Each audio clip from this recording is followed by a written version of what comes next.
آج کتنے لوگ مجھ سے رابطہ کرتے ہیں، یار کوئی کام میں ہاتھ ڈالو کام ہی نہیں ہو رہا، غربت، مہنگائی، بزنس ہی نہیں چل رہا۔ میں تو فون سنتا نہیں نا، اب کبھی کبھار فون سنتا ہوں۔ آج میں نے 4 فون سنے، ٹوٹل کتنے سنے؟ 4۔ ڈرائیو کر رہا تھا گاڑی، فون آیا، میں نے کہا چلو سن لو بیچارہ کیا کہہ رہے ہیں۔ کوئی ایک صاحب نے کہا، فون آیا، صاحب نے کہا حضرت کوئی بھی کام کرتا ہوں ہوتا ہی نہیں ہے، کاروبار کے لیے دکان کھولی نہیں چلی، کچھ اور بزنس شروع کیا نہیں چلا، یہ کام کیا نہیں چلا، بندش لگتی ہے۔ میں نے کہا بندش کچھ بھی نہیں ہے، میں نے کہا ایک بزنس کر لو بہترین ہے۔ میرا بیچارہ خوش ہو گیا۔ آج ہی کی بات ہے، میں نے کہا جس نے آپ کو کہا نا کہ بندش ہے، اس کا بزنس دبا کے چل رہا ہے، تو آپ سارے بزنس بند کر کے لوگوں کو یہ بتانا شروع کر دو کہ تم پر بندش ہے۔ نہیں آ رہی بات؟ یعنی آپ کی طرح اور بھی تو پریشان ہوں گے نا، جو اس سوچ میں ڈوبے ہوئے ہوں گے کہ یار ہمارا کام بھی نہیں چاہیے۔ تو ایک دکان کھول کے اس میں یہ کرو کہ یہاں جن چڑیل بھوت بھگانے کا کام کیا جاتا ہے مناسب ریٹ پر۔ سمجھ رہے ہو کہ نہیں سمجھ رہے؟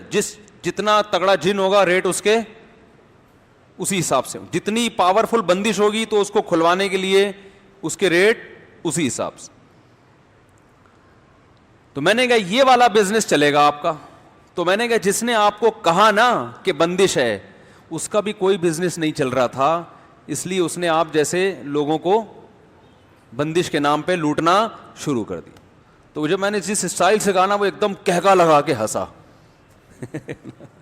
میں نے کہا جس نے آپ کو کہا نا بندش ہے، یہی والا بزنس کر لو، اس کا چل رہا ہے کہ نہیں چل رہا؟ آدھا تو آپ سے چل رہا ہوگا۔ تو ایک دم ایک دم زور سے ہنسا ہو۔ میں نے کہا چلو بیچارہ اتنی ٹینشنوں میں تھوڑی سی تو ہنسی آئی نا اس کو۔ میں نے کہا بندے فندش نہیں ہے بھائی، کچھ کام کرو کام۔ میں نے کہا ایک تو اپنا عیب تلاش کرو، یا تو ایسی پروڈکٹ بیچ رہے ہوگے جس کی پبلک کو ضرورت ہوگی نہیں، یا ایسی پروڈکٹ بیچ رہے ہوگے جو ضرورت تو ہے لیکن 100 آدمی پہلے سے وہ بیچ رہے ہیں، یا آپ نے دکان کہیں گلی کے نکڑ میں اندر کہیں، نکڑ میں تو نہیں، اندر کہیں جا کے کھولی ہوگی، سامنے گندا نالا ہوگا، دوسرے والے کی دکان فرنٹ پہ ہوگی۔ یا یہ سارے کام ہوں گے، کسٹمر سے تمیز سے بات نہیں کر رہے ہوگے، اس کو دلچسپی نہیں دے رہے ہوگے، یا یہ بھی کر رہے ہوگے دکان کا جو لک ہے وہ اچھا نہیں ہوگا۔ پنجاب میں ایک حکیم تھے، بڑے ہی خاندانی حکیم، اللہ نے بڑی ان کو صلاحیت دی۔ میں 20 سال پہلے ان سے ملا، جیسے تھے نا 20 سال کے بعد بھی ویسے کے ویسے، جو چورن جہاں رکھا ہوا تھا وہیں کا وہیں رکھا ہوا ہے۔ حالانکہ ماہر بہت ہیں، نام نہیں بتاؤں گا کیونکہ میں کسی حکیموں کی دکانیں چلوانے کے لیے نہیں بیٹھا ہوا، لوگ پھر پوچھتے ہیں حضرت ہمیں اس حکیم کا نام بتا دیں۔ بہترین حکیم، مگر جو دکان 20 سال پہلے میں نے دیکھی تھی وہی 20 سال کے بعد بھی۔ تو میں نے ان کو، وہ ایک ایسی کھچڑی سی دکان نہیں ہوتی، کھچاڑا، بالکل جیسے انسان کا دل چاہے کہ حکیم صاحب کو کچھ صدقے کے پیسے دے دو، حقیقت ہے۔ اور میں نے بھی کچھ صدقہ کیا ان کے اوپر، صحیح ان کی حالت دیکھ کے۔ بڑے زبردست ماہر حکیم، بہت تجربہ، لیکن دکان کی حالت ایسی بنائی ہوئی کہ اس میں بالکل کوئی نہ بیٹھنے کے، پیشنٹ کے لیے کوئی کرسی ڈھنگ کی رکھی ہوئی ہے، آدمی پیشنٹ بیٹھتے ہوئے ڈرتا ہے کہ لڑک نہ جاؤں میں، خود بھی یہی حالت۔ پھر کوئی پیشنٹ آ کے بیٹھا ہے تو ایسے مل رہے ہیں جیسے اس سے پرانے بچھڑے ہوئے یار ہوتے ہیں، پیشنٹ کو لگتا ہے کہ ان کے پاس فالتو ٹائم بہت ہے۔ ان سب چیزوں کا مریضوں پہ اثر پڑتا ہے، اور مریضوں کو لگتا ہے یہ بیچارہ فارغ ترین آدمی ہے۔ تو مجھے خود کہہ رہے یار میرے ساتھ کے اتنے کروڑ پتی بن گیا، میں وہیں کبھی، میں نے کہا یہ تو ایسا دکان کا ایسی حالت ہے کہ چندہ دینے کا دل چاہتا ہے۔ تو یہ سب چیزیں اثر کرتی ہیں نا۔ تو دکان آپ نے ایسی بنائی ہوئی ہے، اس میں لوگ کہتے ہیں یار یہ پتہ نہیں کیا ہے۔ اور جو 2 نمبر حکیم ہم نے بہت سے دیکھے ہیں، جو 2 نمبر ہیں، آتا کچھ بھی نہیں ہے، دکان کا اسٹائل ایسا ہے اور اپنے بیٹھنے کا اسٹائل ایسے، نور لگا کے نا کریموں کا، ایسے منہ پہ ایسے نہا دھو کے، اور ایئر کنڈیشن روم، اور ایسی میز کرسی اور کاؤنٹر پہ بندے بٹھائے ہوئے 5-6 ادھار لے کے نا کہ یار جب چل پڑے گی تو تم اپنے گھر چلے آنا، ٹھیک ہے نا، سے بٹھائے ہوئے ہیں، اور ایسے زبردست ہر دوا رکھی ہوئی ہے، اور وہ ایسا آدمی جاتے ہی ایک سحر میں مبتلا ہو جاتا ہے، یار یہ ہیں کیا ماشاءاللہ ان کا بزنس ہے, یقیناً یہ بہت, پھر نفس کو نہیں پکڑ پکڑ کے یوں گھنٹہ, حالانکہ کخ بھی پتہ نہیں چل رہا ہوتا ان کو, ایسے ہی جیسے میں نہیں بتایا تھا 2-2.5 ہفتے پہلے میرے پیٹ میں درد تھا, تو یہاں راستے میں ایک حکیم صاحب کے پاس میں چلا گیا, جا ہی رہا تھا, میں نے کہا راستے میں ہی پڑتے ہیں, تو ہم بیٹھ گئے ان کے پاس. اب انہوں نے میری نبض یوں کی نا, ابے نبض کو چھوڑو, میں بول رہا ہوں میرے پیٹ میں یہ گیس کا درد ہو رہا ہے, گیس اوپر کی طرف اٹھ رہی ہے, کوئی چورن چٹنی دے دو وقتی طور پر, میں کوئی مستقل تھوڑی آپ کا پیشنٹ ہوں, میں تو وقتی طور پہ چلو یار 7 اپ سے بہتر ہے کوئی چورن کھا لے آدمی. نہیں جی, وہ یوں کر کے نا مجھے کہتے ہیں آپ کا یورک ایسڈ بڑھ گیا ہے. تھوڑی بہت پڑھے لکھے ہم بھی ہیں. ہم نے کہا یورک ایسڈ کا اس سے کیا تعلق ہے بھائی, یورک ایسڈ سے گھٹنوں میں درد تو سمجھ میں آتا ہے, پیٹ کا یورک ایسڈ سے کیا ہو سکتا ہے, کوئی بہت دیر پا اثر ہو, لیکن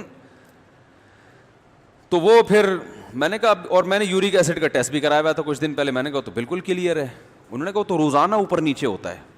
اب ظاہر ہے ایک جھوٹ چھپانے کے لیے 100 جھوٹ بولنے پڑتے ہیں. خیر اب یہ بیان ادھر کو نہ نکل جائے, تو انہوں نے کوئی دوائیں شوائیں لا کے دیں, 500 روپے فری پھوڑ کے مجھ سے لے لیے. وہ دوائیں بھی مجھے, میں نے دیکھا تو ایلوپیتھک دوائیں تھیں, وہ فلیجل کو کوٹ کے پتہ نہیں کوئی سیرپ بنایا ہوا تھا ٹھیک ہے, فلیجل ہے نا پیٹ کی, ایک سے ایک فنٹر پڑا ہوا ہے. لیکن آپ اسٹائل دیکھو, لوگ تو بیوقوف بنتے ہیں ایسے لوگوں سے. تو خیر میں نے ان سے کہا, وہ کہنے بندش, میں نے کہا بھائی آپ جو بزنس کر رہے ہو نا, آپ کے اندر کوئی فالٹ ہے. کسی پروفیشنل آدمی سے پوچھو بزنس کیسے, اتنا نہیں کہ ٹوپیاں کرانا شروع کر دو لوگوں کو, تو یا محنت نہیں کر رہے ہوگے, جو محنت کرنے کا ٹائم ہے وہ وظیفوں میں لگا رہے ہوگے, صحیح ہے نا, تو ایسے نہیں ہوتا. بات تجربے کی آئی ہے تو ایک اور بتا دوں, ایک صاحب کا کہیں بھی رشتہ نہیں ہو رہا تھا نا, وہ تو بہت ہی غمزدہ, مجھے کہنے یار جہاں جاتا ہوں رشتہ ہی نہیں ہوتا.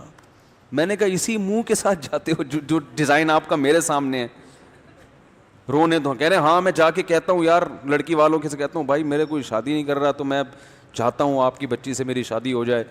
تو میں نے کہا وہ اگلا سوچے گا کہ جب کوئی بھی لفٹ نہیں کرا رہا تو اس کا مطلب کچھ فالٹ ہے نا, تو میں کیوں کراؤں. میں نے کہا آپ جا کے بولا کرو میرے لیے رشتوں کی کمی نہیں ہے. رشتوں سے مراد ماں کا رشتہ بھی ہے, باپ کا رشتہ, جھوٹ بھی نہیں ہوگا نا, بہن کا رشتہ بھی ہے, بھائی کا رشتہ بھی ہے. اور میں نے کہا ڈبو کے مت کھانا, جب وہ چائے آپ کے سامنے پیش کریں تو بسکٹ اس میں ڈبو کے مت کھانا, ٹھیک ہے نا. تو وہ پھر تھوڑا سا اس میں انکار کا خطرہ ہوتا. خیر کہاں سے کہاں بات چلی گئی. تو بندش, چڑیل, جن, بھوت, ایک فون آیا وہ یہ, دوسرا فون آیا, میں وہ ڈرائیو کر رہا تھا تو بلوٹوتھ کے ذریعے سن سکتا ہے نا آدمی. میں نے کہا چلو سن لیتے ہیں, بہت دن ہو گئے. فون سے فائدہ یہ ہوتا ہے کہ یار لوگوں کا پتہ چل رہا ہوتا ہے کدھر کو جا رہے ہیں, تو اس لیے میں اس لیے بھی سن لیتا ہوں. پھر دوسرے صاحب بندے, وہ بھی حضرت کوئی بھی کام کر رہا ہوں ہو ہی نہیں رہا, کوئی بھی کام کر رہا ہوں ہو ہی نہیں رہا. تو میں نے دل میں سوچا ان کو بولوں کہ ہو رہا ہوتا تو مجھے تھوڑی فون کرتے, اس بہانے آپ سے ہماری کیا ہو گئی, گپ شپ ہو گئی. یہ والا کام آپ کا ہو گیا, کیونکہ لوگ مجھے فون کر رہے ہیں ہو ہی نہیں رہا, آپ نے کیا ہو گیا نا. تو یہ بات ہی غلط ہے کہ کوئی بھی کام کر رہا ہوں وہ ہوتا ہی نہیں ہے. یہ والا کام جو اتنا مشکل, وہ آپ کا کیا ہوا ہے, ہو گیا ہے. مطلب آپ نے خامخواہ میں مسلط کیا ہوا ہے, کوئی بھی کام کر رہا ہوں نہیں ہو رہا. تیسرا فون اٹھایا, وہ کوئی پتہ نہیں طلاق ولاق کا مسئلہ تھا. چوتھا اٹھایا, وہ بھی یہی, کام ہی نہیں ہو رہا. بندش اپنا, یعنی ایک دماغ خراب والی بات نہیں ہے, یہ پاگل بنا دیا. بندش بندش, جن, چڑیل, بھوت, بندش, جادو. او بھائی کو گورے کے بھی تو کام رکتے ہیں نا. گورا کیا کرتا ہے, بیٹھ کے سوچتا ہے کہ یار یہ کام کیوں نہیں چل رہا, اس کی وجہ کیا ہے. ان کے ماہرین بیٹھتے ہیں, مشورہ لیتے ہیں, پھر اس غلطی کو دور کرنے کی کوشش کرتے ہیں, اس فالٹ کو دور کرتے ہیں. گورا اگر روحانی ٹوپی ڈراموں کے چکر میں پڑتا تو میرے بھائی چاند پہ قدم نہ رکھتا. وہ ہر شکست کے بعد, آپ کو پتا ہے ایک روایت میں آتا ہے صحابہ کرام کی نا رومیوں سے لڑائیاں ہو رہی تھی. رومی یہی انگریز, ان کو پہلے روم سے ہے نا یہ, تو یہ تو بہت پہلے سے عیسائی تھے. تو صحابہ کرام کی بڑی لڑائیاں ہو رہی تھی, جہاں بھی جاتے تھے فتح ہوتی تھی. لیکن جب گوروں سے لڑائیاں ہوئی ہیں نا تو کبھی شکست اور کبھی فتح, پھر پلڑا برابر چلنا شروع ہوا ہے. تو ایک صحابی نے کہا کہ میں نے رسول اللہ صلی اللہ علیہ وسلم کی حدیث سنی, انہوں نے فرمایا کہ تقوم الساعۃ والروم اکثر الناس, قیامت قائم ہوگی اس وقت بھی رومیوں کی تعداد دنیا میں سب سے زیادہ ہوگی, ان کو شکست کے ذریعے ختم نہیں کیا جا سکتا. تو جب یہ حدیث سنائی انہوں نے کسی تابعی کو, تو انہوں نے کہا کہ نبی نے اگر یہ فرمایا ہے کہ رومی بہت ہوں گے تو یقیناً ان کے اندر کوئی ایسی خاصیت ہوگی جس کی وجہ سے یہ قیامت تک باقی رہیں گے. آپ کو پتہ ہے مسلمانوں کی بہت سی ایسی قوموں سے جنگیں ہوئی ہیں کہ ان کا نام و نشان ختم, بڑی بڑی قومیں ہی ختم, کیونکہ پھر وہ نسل چلی نہیں ان کی آگے, غلام بن گئے اور پھر آہستہ آہستہ مینورٹی میں آتے آتے مارکیٹ سے شارٹ, یا دوسری قوموں میں کنورٹ ہو گئے, مذہب چینج ہو گیا ان کا. عراق عربی ملک تھوڑی تھا, عراق جو ہے نا عربی ملک تھوڑی تھا. آج کون سا ملک ہے عراق؟ عرب ہے نا. تو اس سے پتہ چلتا ہے یہاں کی اصل قوم کا تو پتہ ہی نہیں کہاں گئی وہ, یہ تو سب عرب بن گئے. مصر عربی ملک تھوڑی تھا, اب کیا ہے؟ عرب کنٹری ہے. الجزائر, مصر, سوڈان, یہ کوئی بھی ان میں سے عرب کنٹری نہیں تھا, یہ تو سارے عرب بن گئے جب اسلام آیا یہاں پہ. پوری قوم ہی ختم, مار مار کے کسی کو ختم نہیں کیا, یعنی ان کا کلچر ہی بالکل ختم ہو گیا. تو لیکن آپ صلی اللہ علیہ وسلم کی روایت انہوں نے پیش کی کہ رومی کیا ہیں؟ سب سے زیادہ. تو وہ تابعی کہتے ہیں کہ میں نے تجسس کیا کہ اگر نبی نے ان کے بارے میں کہا, یہ اس روایت کی مجھے سند کی زیادہ اچھی تحقیق نہیں ہے, میں نے بہت بڑے عالم سے سنی ہے یہ روایت, لیکن اس سے جو مضمون ثابت ہو رہا ہے نا وہ بہرحال درست ہے. تو وہ کہتے ہیں کہ میں نے ان کے اندر گھس کے تحقیق کی کہ ان کے اندر کون سی ایسی خوبی ہے جس کی وجہ سے ان کو ملیامیٹ کرنا ممکن نہیں ہے. یہ رہیں گے, کبھی ان کا پلڑا غالب تو کبھی ہمارا پلڑا غالب, ایسے شکست نہیں ہوگی جیسے دوسری قوموں کو ہوئی ہے. کون سی ایسی کوالٹی ہے ان میں؟ تو انہوں نے جب جاسوس بن کے گئے نا, سروے کیا, تو انہوں نے کہا کہ ان کے اندر خوبی یہ ہے کہ جس غلطی کی وجہ سے ان کو شکست ہو جائے,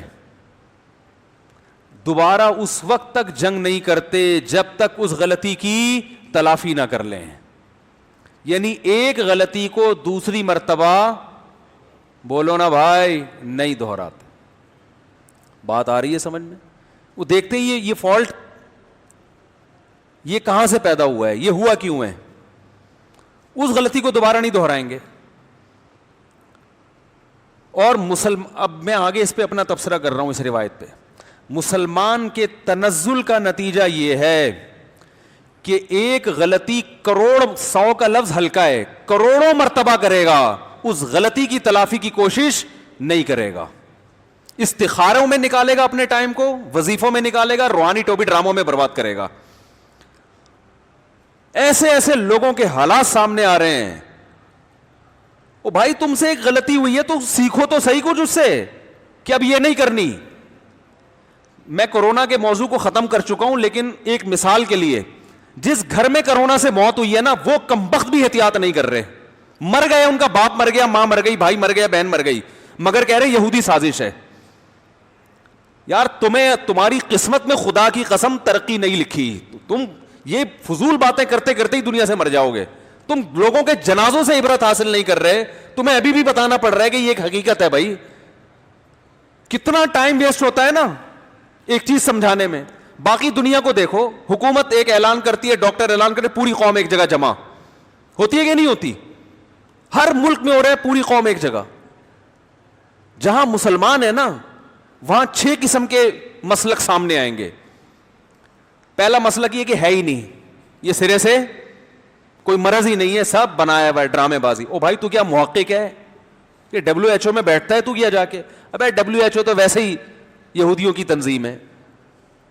ابے WHO نے تو ویسے ہی قسم اٹھائی ہوئی ہے بیڑا غرق کرنے کی مسلمانوں کا. تو یار یہ مسلمانوں کی نہیں تو ساری دنیا کا بیڑا غرق ہو رہا ہے. ایک مولانا صاحب سے میری بحث ہوئی, وہ کہہ رہے ہیں یہ سارے ڈاکٹر WHO ان کو الو بنایا ہوا ہے. میں نے کہا میڈیکل سائنس ڈاکٹر کی فیلڈ ہے, ان کو سب کو الو بنا لیا, اور مولانا کی فیلڈ میڈیکل سائنس بالکل بھی نہیں ہے, اس کو سب پتا ہے میڈیکل سائنس کے بارے میں. یار یہ کھوپڑی یعنی پاگل ہو جاتا ہے آدمی ایسے لوگوں سے بحث کر کر کے نا, مجھے تو غصہ آنے لگتا ہے. یہ دیندار لوگ باتیں کر رہے ہیں. میں ایک محفل میں تھا, ایک داڑھی والے بھائی, اور یہ نہیں کہ سارے ہیں, تو اللہ کا شکر ہے جو سندیدہ علماء ہیں, جو بڑے حضرات ہیں, وہ سمجھدار ہیں, وہ جانتے ہیں کہ کیا کہنا ہے کیا نہیں کہنا, لیکن ایک دین پہ آنے کے بعد ایک مزاج ایسا بن جاتا ہے کہ گراؤنڈ ریئلٹی کے خلاف جتنا بولو گے اتنا مشہور ہو گے آپ. یہ ایک مزاج چل رہا ہے مارکیٹ میں, جدھر پوری قوم جا رہی ہے نا, آپ نے کیا کرنا ہے, کوئی الٹی تحقیق لے کر آنی ہے مارکیٹ میں, حالانکہ آپ اس تحقیق کے اہل بالکل بھی نہیں. آپ کو میڈیکل سائنس کے کتابوں کا نہیں پتا, آپ کو اس وائرس کا نہیں پتا, آپ کو WHO کا بھی نہیں پتا ہے, آپ کو یونائٹڈ نیشن کا بھی نہیں پتا ہے کہ وہ ہے کیا. خود یہودی کو کم بہت کو نہیں پتا ہوتا کہ یار میں اتنا بڑا سازشی ہوں. کورونا کے خلاف سب سے پہلے احتجاج اسرائیل میں ہوا ہے, سمجھ میں آ رہی ہے بات, اور یہودیوں نے کیا ہے کہ یہ ہمارے خلاف سازش ہے. اب آپ کہہ سکتے ہیں کہ وہ اس لیے کہ تاکہ لوگوں کو پتا چلے کہ یہ پتہ ہی نہ چلے کہ ہم نے سازش, وہاں کے بھی مذہبی رہنماؤں نے کیا ہے. تو خیر یہ میرا ٹاپک نہیں ہے, کورونا بہت ہو گیا, جس نے عمل کرنا ہے احتیاط کرے, نہیں کرنا بھاڑ میں جائے, اس کی مرضی ہے. میں صرف سمجھانے کے لیے, اور باقی چیزوں میں صحت کے حوالے سے دیکھ لیں, احتیاط کے حوالے سے دیکھ لیں. کسی مسجد میں امام کے قتل ہونے کا خطرہ ہو, مشہور ہو, وہ اگر احتیاط کی بات کر لینا بھری محفل میں, فوراً توکل کی باتیں ہیں کہ موت تو جس دن آنی ہے آئے گی. کہتے ہیں کہ نہیں کہتے, موت تو بھائی ایک دن آنی ہے, ان احتیاطوں سے کچھ بھی نہیں ہوتا. کمبخت اپنی دکان پہ کیوں تالے ڈالتے ہو؟ یہ باتیں ہوتی ہیں کہ نہیں ہوتی ہیں؟